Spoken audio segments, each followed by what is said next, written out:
भुवस्वः तत्सवितुर्वरेण्यं भर्गो देवस्य धीमहि धियो यो नः प्रचोदयात्। ॐ अग्निं दूतं वृणीमहे होतारं विश्ववेदसम् अस्य यज्ञस्य सुक्रतुम्। ॐ तद्विष्णोः परमं पदं सदा पश्यन्ति सूरयः दिवीव चक्षुराततम्। ॐ यो भूतं च भव्यं च सर्वं यश्चाधितिष्ठति स्वर्यस्य च केवलं तस्मै ज्येष्ठाय ब्रह्मणे नमः। ॐ शान्तिः शान्तिः शान्तिः। समादरणीय सज्जन वृन्द, यहाँहरु सबैमा सादर नमस्ते। म टीकाराम आर्य जैमिनी गुरुकुल टीकापुर कैलालीबाट रात्रिकालीन पुण्यत बेलामा सदाझैं आज पनि एउटा वेदको मन्त्रको स्वाध्याय गर्ने हेतुले फेसबुकको प्रत्यक्ष प्रसारणमा उपस्थित भइसकेको छु। सज्जन वृन्द, आज 160औं मन्त्रमा छौं। हिजो को जुन वेद मन्त्र थियो र त्यो वेद मन्त्रको स्वाध्याय हिजो हामीले गरेका छौं, जसमा स्तोत्रका लागि अथवा उपासकका लागि यज्ञ गर्न सरल बनाउनुहोस्, सरल गरिदिनुहोस् भन्ने सन्देशले ओतप्रोत मन्त्रको स्वाध्याय हिजो हामीले गर्यौं। यज्ञाय गृणते सुगम कृधि अथा यज्ञ सुगमताका लागि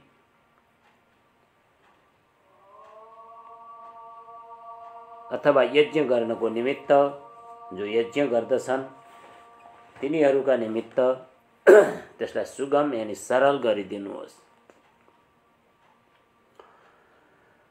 संसारमा यज्ञहरू धेरै प्रकारका बताइएका छन्, जसमध्ये वैदिक सनातन धर्मका मूल आधार 5 वटा यज्ञ छन्। ब्रह्मयज्ञ,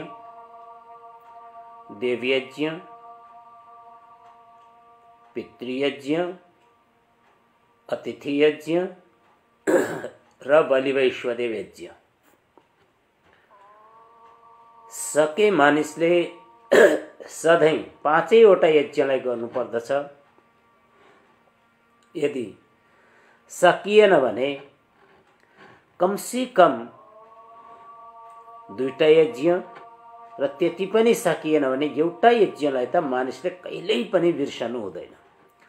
चाहे जस्तो सुकै अवस्था होस्, हरेक अवस्थामा एउटा यज्ञ, जसलाई ब्रह्मयज्ञ भन्दछौं, यसलाई कुनै पनि परिस्थितिमा वैदिक सनातन धर्मका अनुयायीहरूले, यद्यपि यो मानव मात्रका लागि हो, यी पञ्चमहायज्ञसँग कुनै धर्मको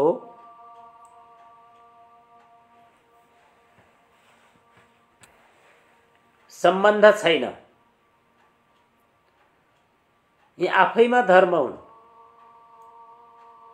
र हरेक मनुष्यका लागि आवश्यक हुन्। त्यसैले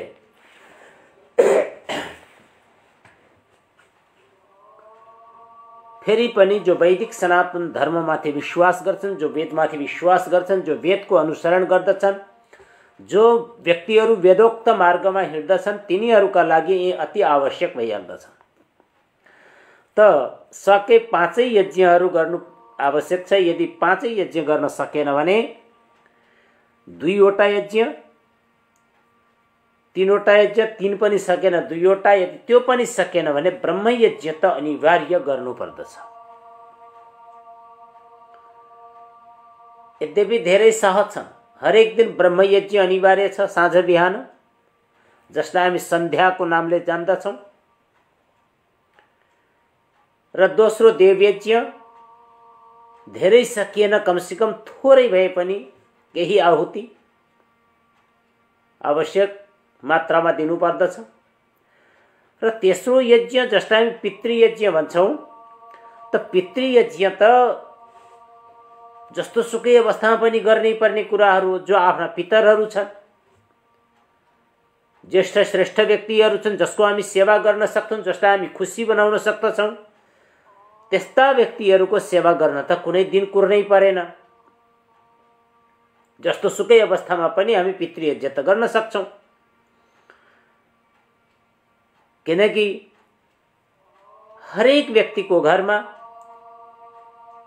वृद्धहरू छन्, पितरहरू छन्, त त्यो पितरहरूको सेवा शुश्रूषा हरेक दिन गर्नुपर्दछ। यही त धर्म हो, वैदिक सनातन धर्मको मूल आधार त यही हो। त्यसैले ब्रह्मयज्ञ र पितृयज्ञ जस्तो सुकै अवस्थामा पनि गर्न अति आवश्यक छ, गर्नु पनि पर्दछ। त्यसैले वेदले त के भन्छ? मानो वधिहि पितरम। हे मनुष्य, तिमी पितरको हिंसा नगर, पितरलाई हिंसा नगर, पितरलाई दुःख नदेऊ, सेवा गर जति सक्छौ। उत्तम भोजन देऊ, उत्तम वस्त्र देऊ, सकेको सेवा गर जति सक्छौ सामर्थ्य अनुसार। यो पितृयज्ञ कहिल्यै पनि छुट्दैन। तर मानिसले यही गर्दैनन्। केवल आफ्नो निमित्त, आफ्नो भोगको निमित्त अनेक सुख साधनका उपायहरू अपनाउँदछन्, परन्तु जो पितर छन्, पितरहरूको सेवामा समर्पित हुँदैनन्। त्यसैले वेद विरुद्ध मार्गमा हिँडिरहेका हुन्छन्। त अर्को ब्रह्मयज्ञ हरेक व्यक्तिले हरेक दिन हेर्न आवश्यक छ। कुनै दिन पनि छोड्नु हुँदैन। साँझ बिहान ब्रह्मयज्ञ अनिवार्य गर्नुपर्दछ, सन्ध्या अनिवार्य गर्नुपर्दछ। सिकेको छैन, सिक्नु पर्दछ।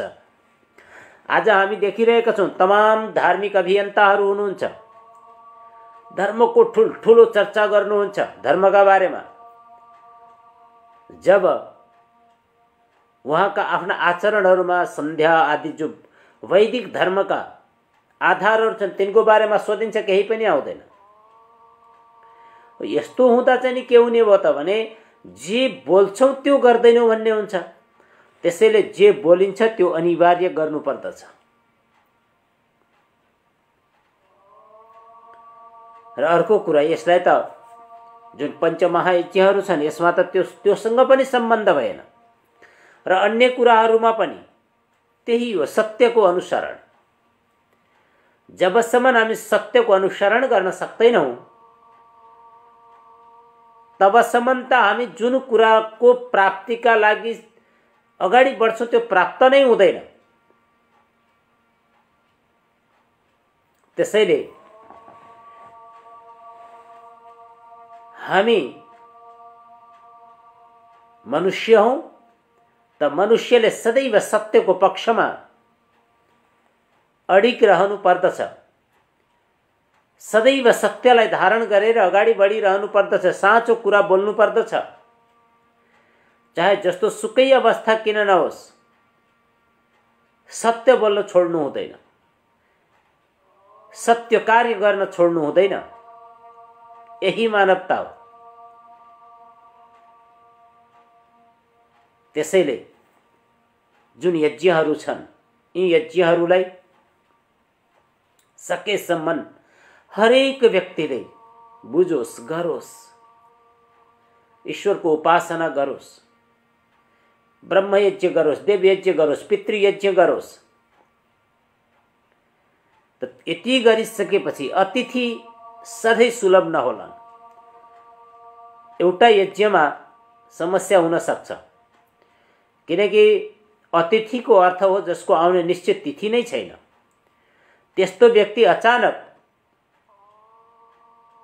हाम्रो घरमा आउँछ भने त्यो अतिथि हुन्छ, बोलाएर आएको अतिथि होइन। यद्यपि आज हामी विभिन्न कार्यक्रमहरू गर्दछौँ, त्यहाँ विभिन्न व्यक्तिलाई हामी बोलाउँछौँ, चिठी दिन्छौँ, निमन्त्रणा गर्छौँ, फोन गर्छौँ आदि इत्यादिद्वारा हामी बोलाउँछौँ।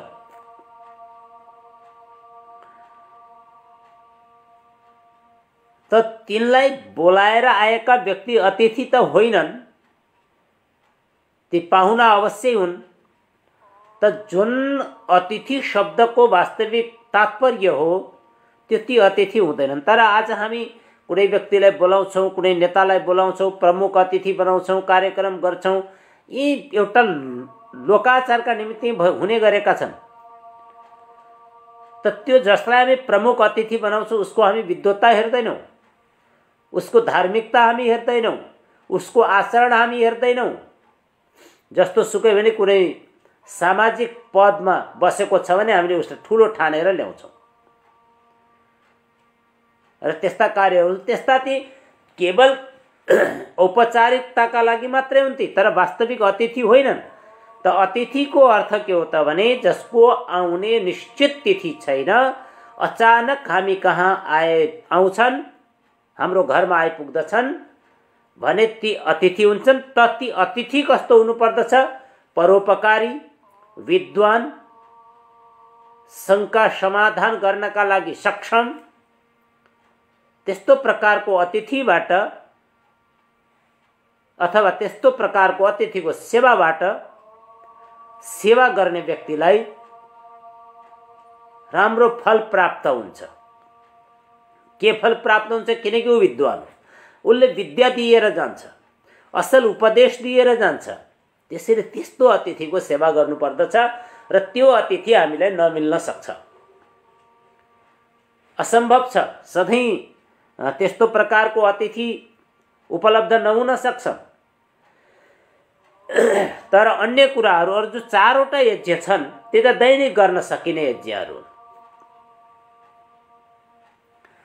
त्यसैले वैदिक धर्मका आधार पञ्चमहायज्ञ मूल रूपमा हुन् र त्यसैलाई यहाँ यज्ञ गर्नका लागि, यज्ञ गर्नेहरूका लागि सरल गरिदिनुहोस् भन्ने सन्देश हिजोको वेद मन्त्रबाट हामीले प्राप्त गरेका थियौँ। त आदरणीय उद्धव प्रसाद पराजुलीज्यूले के लेख्नुभएको छ, ब्रह्मयज्ञ लगायत देवयज्ञ 8 मन्त्र एवं वेदमाताको स्तुति, मृत्युञ्जय मन्त्र, ईश्वरीय वन्दना मन्त्र पाठ मन्त्र मात्र पाठ गरेको छ भने के होला गुरु भन्नुभएको छ। ब्रह्मयज्ञमा बोलिने मन्त्रहरू त सबै हामी पढ्छौँ नै र त्योभन्दा पछिका जो 8 वटा मन्त्रको हामी पाठ गर्छौँ। यद्यपि प्रार्थना गरिएको छ, ईश्वरको प्रार्थना हामी गर्छौँ र हाम्रो प्रार्थना ईश्वरले सुन्नु पनि हुन्छ र त्यसको साथसाथै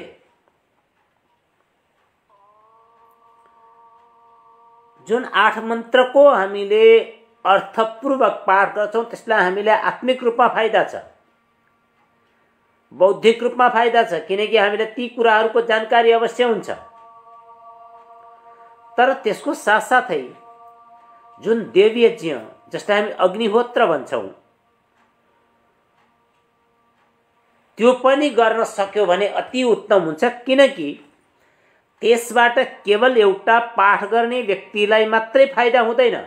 जो हामी पाठ गर्छौँ त्यो व्यक्ति स्वयं व्यक्तिका लागि त फाइदा भयो, उसभित्र राम्रा गुणहरू पनि आए, तर जो यज्ञको जो महत्ता छ देवयज्ञको गर्ने व्यक्तिले त त्यसको फल प्राप्त गर्छन्, जो गर्दैनन् तिनलाई पनि प्राप्त हुने र अन्य जो जीवहरू छन् जो केही गर्न सक्दैनन्, जसलाई केही पनि थाहा छैन, त्यस्ता प्रकारका जीवहरूलाई पनि फाइदा हुने भनेको अग्निहोत्र नै हो। त त्यसरी 8 वटा मन्त्रको उच्चारण गर्दा पनि नराम्रो होइन। महामृत्युञ्जय पाठ जसमा चाहिँ त्र्यम्बकम यजामहे सुगन्धिम पुष्टिवर्धन उर्वारुकमिव बन्धनान् मृत्युर्मुक्षीयमा मृतात् भनेर हामी भन्छौँ। त यहाँ परमपिता परमेश्वरसँग हामी प्रार्थना गर्छौँ, हे प्रभु, जसरी एउटा पाकेको खरबुजा पाकिसकेपछि लताको बन्धनबाट अलग भएर मुक्त हुन्छ, ठिक त्यसै गरी यो संसार रूपी जुन लहरा छ, त्यो लहरामा जो हामी बाँधिएका छौँ, यसबाट अलग भएर त्यो मुक्तिको सुखलाई प्राप्त गर्न सकौँ र त्यो कृपा हामी माथि गरिदिनुहोस् भनेर हामी प्रार्थना गर्छौँ। किनकि हरेक मन्त्र जो प्रार्थनात्मक मन्त्रहरू छन् त्यहाँ ईश्वरको स्तुति नै गरिएको छ र त्यो स्तुति गर्दा कहिल्यै पनि विफल हुँदैन, सफल नै हुन्छ।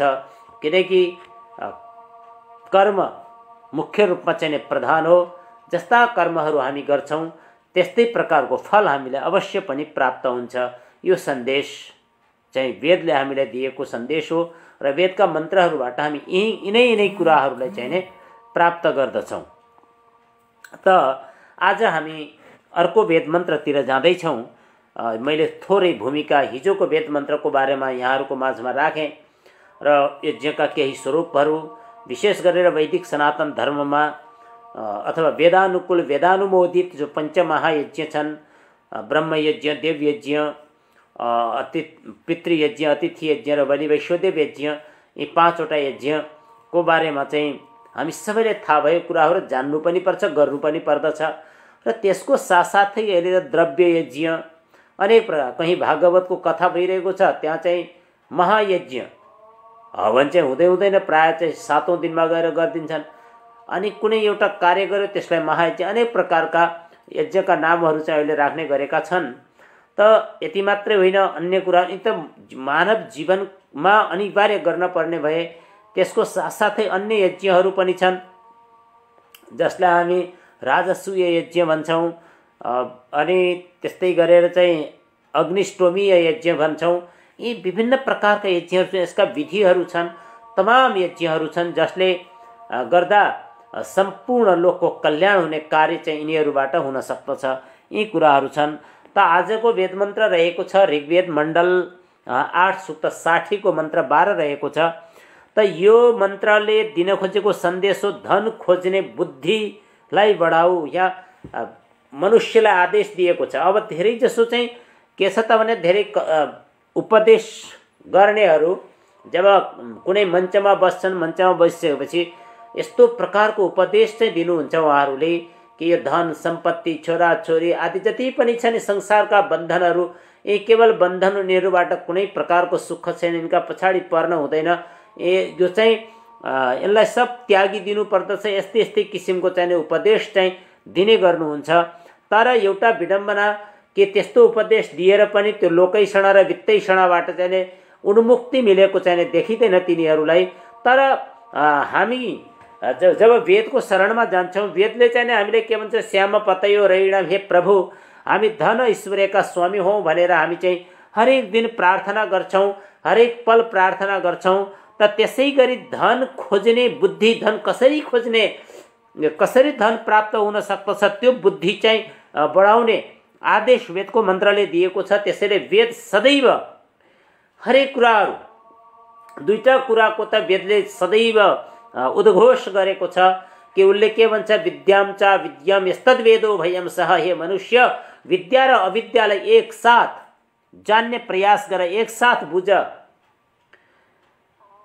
र त्यसलाई एकसाथ पढेर एकसाथ जानेर भौतिक जगत र अध्यात्म जगतको महत्तालाई बुझ भनेर त हामीलाई वेदले उपदेश दिएको छ। र त्यस्तो प्रकारको विद्या अविद्याको अर्थ हो जो हामी संसारमा रहन्छौँ, संसारमा रहन्जेलसम्म हामीलाई विभिन्न कुराहरूका आवश्यकता अवश्य पर्छन्। शरीरमा शरीर छोप्नको निमित्त लुगा चाहिन्छ, भोक मेटाउनको निमित्त अन्न चाहिन्छ, तिर्खा मेटाउनको निमित्त जल चाहिन्छ, बस्नको निमित्त घर चाहिन्छ, यी सारा कुराहरू चाहिन्छन्। आज हामी देख्छौँ ठुला ठुला जो चाहिँ योगीहरू जोगीहरू जो बनेका छन् उनीहरूका महल तपाईँहरूले हेर्नुभएको छ, कति ठुल्ठुला महलहरू चाहिँ खडा गरेका हुन्छन्। तिनीहरूले नै भन्छन् कि यो धन सम्पत्ति के लिएर आएका थियौँ र के लिएर जाने हो, केही छैन, यो सारा संसार यहीँ रहने हो, जे कमाउँछौ सारा यहीँ रहन्छ, यस्तो किसिमको उपदेश पनि दिन्छन्। त त्यसको साथसाथै ठुल्ठुला राजाका जस्ता महलहरू खडा गरेर पनि बस्छन्। त यसले गर्दा के भने यो बित्तै सडाको चाहिने जो एउटा विडम्बना छ तिनीहरूमा, त्यो चाहिँ गलत छ। त्यसैले जीवन जिउनको निमित्त आवश्यक छन्, साँचो कुरा बोल्नु पर्यो नि, आवश्यक छ, धनको आवश्यकता छ। धन बिना जीवन छैन। जीवन चलाउनको निमित्त, परिवारको भरण पोषण गर्नको निमित्त धनको आवश्यकता छ। त्यसैले त मनीषीहरूले भन्नुभएको छ कि धनलाई हरेक व्यक्तिले कमसी कम 3 भागमा चाहिँ बाँडिदिनुपर्छ भन्नुभएको छ। जो कमाई छ, जो हामी कमाउँछौँ, त्यसलाई 3 भाग लगाइदिनुपर्छ।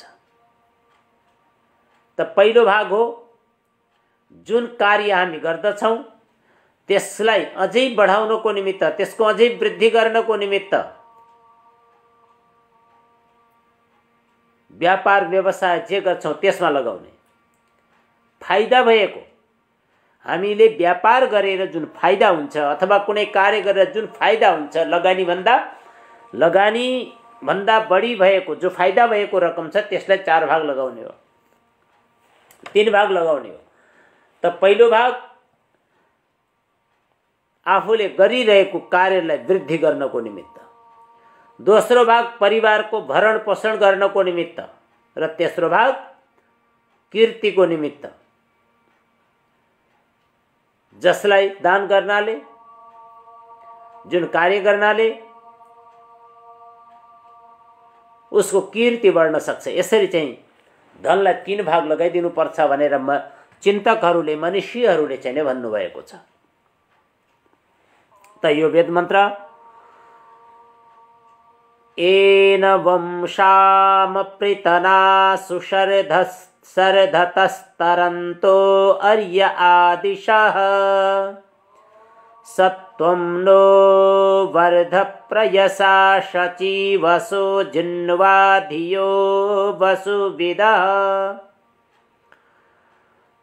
अर्यः शत्रुको, आदिशः आयोजनाहरूलाई तरन्त विफल गर्दै, हामी येन जसद्वारा प्रीतनासु युद्धहरूमा शर्धतः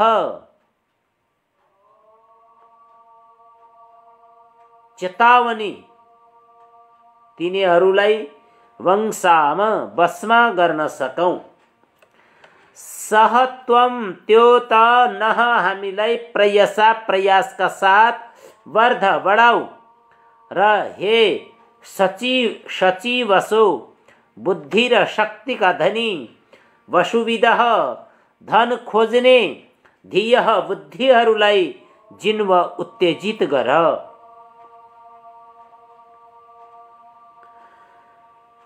त जब दुई राष्ट्रहरूमा परस्पर वैर विरोध बढ्दछ तब ती एक अर्कोलाई दबाउने उपक्रम गर्न थाल्दछन्।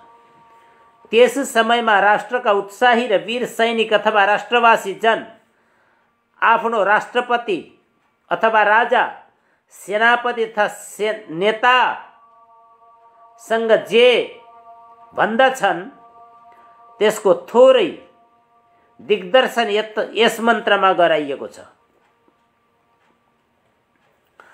राष्ट्रवासी भनिरहेका छन् शत्रु शिरमा अथवा टाउकोमा आइसकेको छ, नजिक आइसकेको छ, त्यो हामीलाई दास बनाउने योजनाहरू बनाइरहेको छ। तपाईको नेतृत्वमा शत्रुका सबै योजनाहरू, सबै चालहरू हामी विफल गरिदिनेछौँ। शत्रु हामीलाई चेतावनी दिइरहेको छ। त्यसलाई आफ्नो जनबलमा, बाहुबलमा अभिमान छ, घमण्ड छ, किन्तु हामीलाई दृढ विश्वास छ कि हामी पनि त्यसलाई परास्त गरिदिनेछौँ।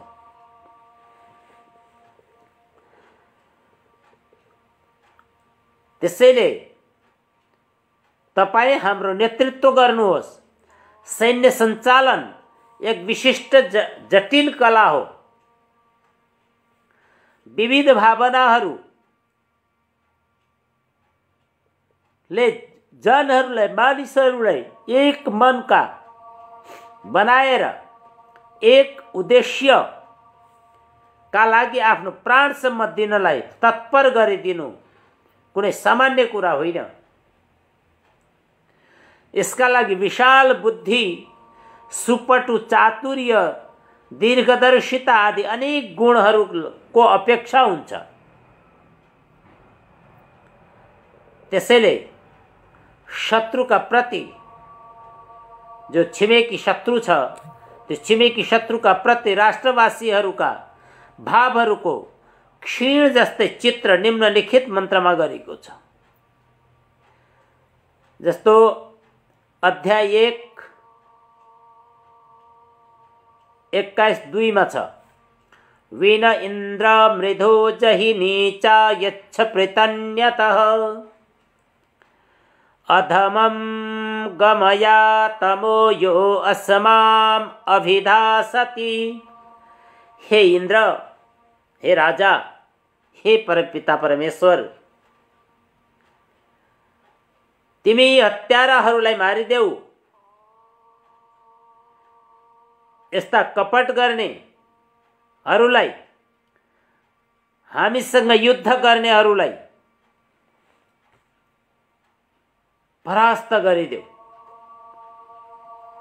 जुन हामीले दबाउन चाहन्छन्, दास बनाउन चाहन्छन्, त्यसलाई घोर अन्धकारमा धकेलिदिनुहोस्।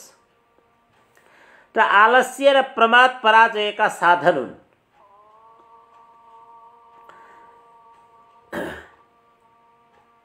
तिमी विजय चाहन्छौ भने सत्वम नो वर्ध प्रयसा सचिवसो, बुद्धिका धनी, तिमी हामीलाई पुरुषार्थका साथ अगाडि बढाउनुहोस्। केवल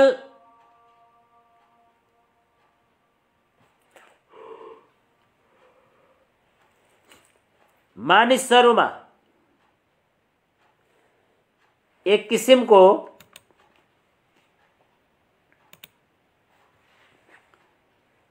हताशा, निराशा जुन हुन्छ, त्यसबाट विजय प्राप्त हुन सक्दैन। क्षणिक